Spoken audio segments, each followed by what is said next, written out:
大家好啊！自從發現咗核輻射 nuclear radiation 之後，一大班科學家就開始瘋狂咁樣玩呢粒嘅原子核 nuclei。喂，每隔幾個月啊，邊個就發現新嘅 element、新嘅 isotope 啊？喂，攞諾貝爾獎攞到手軟啊！呢班友。但係講到其中一個最改變世界嘅發現，莫過於就係核裂變 nuclear fission， 亦即係結束二次世界大戰嘅原子彈背後嘅物理原理。呢班人發現一粒慢慢行嘅中子 neutron 撞到佢有 uranium 235嘅時候，嗰粒 uranium 係會分裂成兩嚿嘢，呢個過程係會釋放一啲嘅動能 kinetic energy， 不特止，仲會產生多2至3粒嘅中子 neutrons。嗱，呢2至3粒嘅 neutrons 好重要啊，因為當一個反應一個 reaction 嘅產物係佢嘅原材料嘅話，咁呢一個 reaction 就可以不斷發生。呢一個呢就係連鎖反應 chain reaction 啦。日常生活入邊最有趣嘅 chain reaction 係咩？係繁殖 reproduction 啊，有趣到你成日都諗住噶。你諗下，你父母就係呢一個 reaction 嘅原材料，佢哋係人類嚟噶嘛？而呢一個 reaction 產生咗你，喂，雖然可能唔係好似啊，但係你大個咗，你都會發現原來你係人類嚟嘅。於是乎，你又可以去 reproduce 咯，然之後又會產生另一個人類。於是呢個 reaction 就可以不斷咁樣發生。呢一個就係 chain reaction 可怕嘅地方。喺原子彈入邊嘅 uranium， 佢會不斷發生核裂變 nuclear fission， 嗰啲 energy 係會不斷咁樣爆出嚟，最後就會變咗做蘑菇雲啊！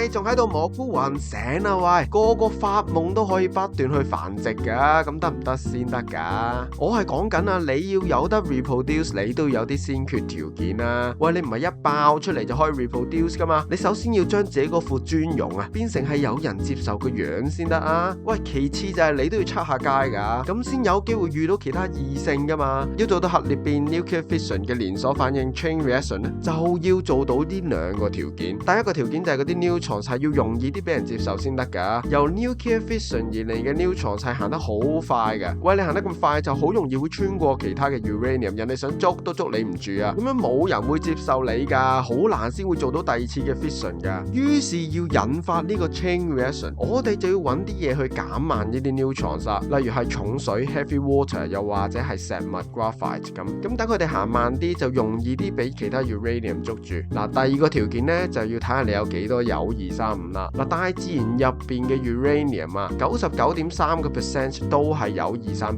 嚟嘅，而可以拎嚟做 nuclear fission 嘅鈾235呢，其實係得可憐嘅0.7% 嘅啫。我喺度畫第2粒鈾235嘅時候，已經畫多咗俾你噶啦，即係話即使啊 nuclear fission 真係發生喺一個天然嘅鈾 uranium 入邊都好啦，佢所產生嘅 neutrons 好可能係終其一生唔會再見到第2粒鈾235嘅，所以鈾235嘅濃度係一定要高嘅，先可以確保呢個 nuclear fission 所射出嚟嘅 neutrons 係有大啲嘅機會撞到其他鈾235嘅。例如核電廠嘅反應爐入邊嘅鈾235嘅濃度大概要去到5%，而核武級別嘅呢就要去到90%，咁先可以做到一個超級快速嘅 chain reaction。不過你要整核武，我哋邊有理由唔參考下我哋最大嘅 energy 嘅來源太陽啊？就喺班科學家度玩緊嗰啲 nuclei 嘅同時，佢哋亦都發現咗，喂，如果我哋將2粒細小嘅 nuclei 夾硬黐埋一齊嘅話，佢同樣都會釋放一啲嘅動能 kinetic energy。呢一個就係核聚變 nuclear fusion。嗱，呢一個咧就解釋咗點解太陽係可以不斷釋放呢個 energy 啦，因為佢入邊係不